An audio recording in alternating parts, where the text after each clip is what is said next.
બ્રહ્માકુમારીઝ અને પલ્લવી પાટીલના વિવાદનો મામલામાં ભરૂચના સામાજિક કાર્યકર અને અભિનેતા હરેશ જોગરાણા બ્રહ્માકુમારીના સપોર્ટમાં આવ્યા છે। સાંભળો તેમણે શું કહ્યું। આબુના બ્રહ્માકુમારી સંસ્થામાં વીઆઈપી ટ્રીટમેન્ટ મામલે વિવાદ સર્જાયો છે, ત્યારે આજરોજ અંકલેશ્વર ખાતે ભરૂચના સામાજિક કાર્યકર અને અભિનેતા હરેશ જોગરાણા બ્રહ્માકુમારીના સપોર્ટમાં આવ્યા છે। જો કહેવાતી અભિનેત્રી પલ્લવી પાટીલને સમજાવવા જતાં પલ્લવી પાટીલે તેઓ પર કેસ કરવાની ધમકી આપી હોવાના આક્ષેપ કરવામાં આવ્યા છે। જ્યારે 2015માં બળાત્કાર કેસમાં કારમીહાળના પુરાવા પલ્લવી પાટીલના મીડિયાને દર્શાવ્યા અને પલ્લવી પાટીલ બ્રહ્માકુમારી સંસ્થાના સેવકે ઉપર ઘેનયુક્ત દવા આપી રેપ કર્યો હોવાના આક્ષેપ કર્યા છે। જો રેપ તેની પર થયો હોય તો મહિલાઓનું સન્માન કરતા હોવ સાથે તેણી માઉન્ટ આબુ પોલીસ સ્ટેશન જઈને એફઆઈઆર કરવી જોઈએ। તપાસ કરી પોલીસ નક્કી કરશે કે આ રેપ છે કે કાવતરું છે।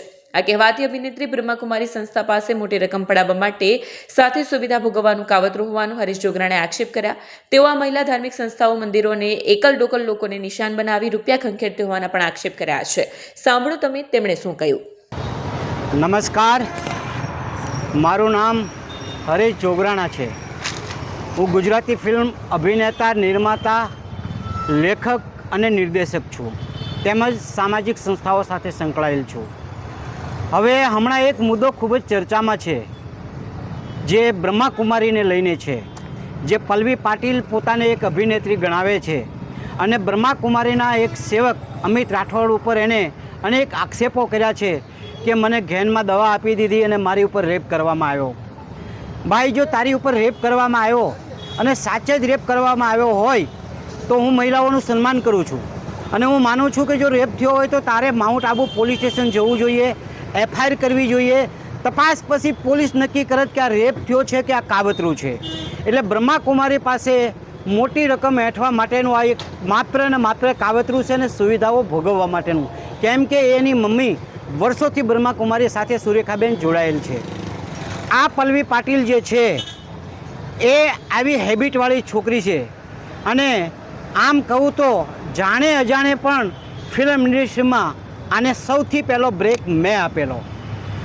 2008માં એક આલ્બમ અમે રાજકોટ કરતા હતા, ત્યારે એ મારી ઓફિસે એક મદદ લેવા માટે આવેલા, કોઈ એને મકાન ખાલી કરાવતું હતું તો આપણે મદદ કરેલી ને એને ખબર કે અમે શૂટિંગ કરવા માટે જઈએ છીએ તો એ જબરન એના પતિ પાસેથી મંજૂરી લઈને શૂટિંગ જોવા માટે રાજકોટ આવેલી અને આલ્બમમાં નાનું એવું એને કામ પણ કરેલ।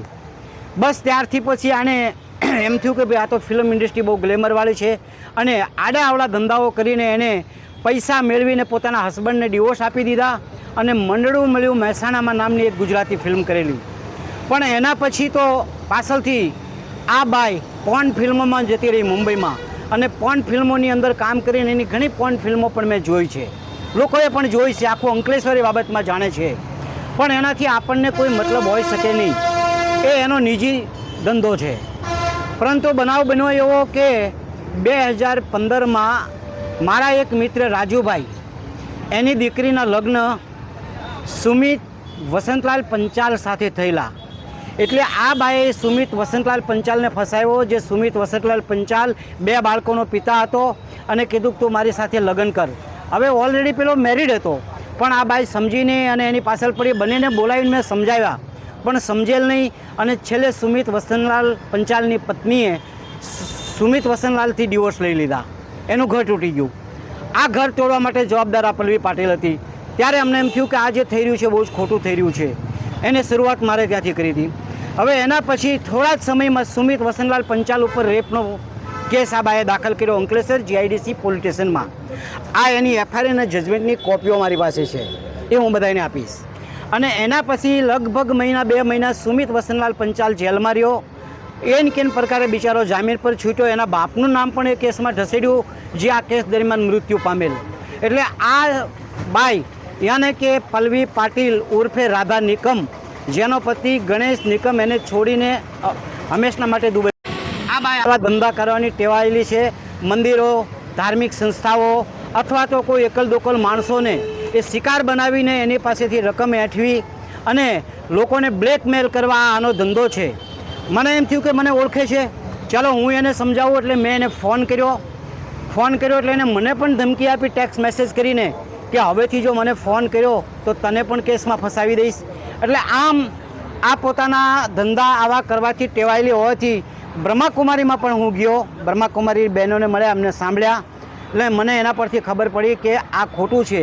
અને દુઃખની વાત એ છે કે ભરૂચ જિલ્લામાં અનેક રાજકીય પક્ષો, અનેક પાર્ટીઓ જે ધાર્મિક સંસ્થાનોના નામ પર વોટ લઈને ચૂંટણીઓ જીતે છે, એકમાત્ર ડીકે સ્વામીને બાદ કરતાં કોઈ પણ વ્યક્તિએ આ ધાર્મિક સંસ્થા બ્રહ્માકુમારીનો હજી સુધી એપ્રોચ કર્યો નથી. હું કહું છું કે આ જે રાજકીય પાર્ટીઓના નેતાઓ છે એમને પણ જઈને બ્રહ્માકુમારીની બહેનોને આશ્વાસન આપવું જોઈએ, કારણ કે તેઓ બહુ ડરેલા છે, તેઓએ આવું કંઈ જોયું નથી, એટલે એમને મદદ કરવી જોઈએ. અને એ જ આશયથી આ પલ્લવી પાટીલના વિરુદ્ધમાં આ પ્રેસ કોન્ફરન્સ આજે મેં કરી છે, કેમ કે એને ઉઘાડી પાડવી બહુ જરૂરી છે, નહીં તો આવા અનેક બનાવો બનશે. અને થોડા સમય પહેલાં પોતાના પડોશીની સાથે પણ વારંવાર ઝઘડા કરતી ગાર્ડન સિટીમાં એને કારો સળગાવી દીધેલી, એની પણ અંકલેશ્વર જીઆઈડીસીમાં એની સામે એફઆઈઆર થયેલ છે. એ આપ મીડિયાના લોકો, અંકલેશ્વરના લોકો, ભરૂચના લોકો બધા જાણે જ છે. માટે થોડા દિવસમાં અમે કલેક્ટર અને એસપીને પણ આ બાબતે રજૂઆત કરવાના છીએ. અને આપ મીડિયાના તમામ મિત્રોને આ પીસી યોજવા બદલ, સાથ સહકાર આપવા બદલ આપનો ખૂબ ખૂબ આભાર માનું છું. આપને બધાને એક એક કોપી હું આપું છું. જય હિન્દ. વિડીયો જર્નાલિસ્ટ ઇમ્તિયાઝ પઠાણ સાથે સત્યા ટીવી ન્યૂઝ અંકલેશ્વર.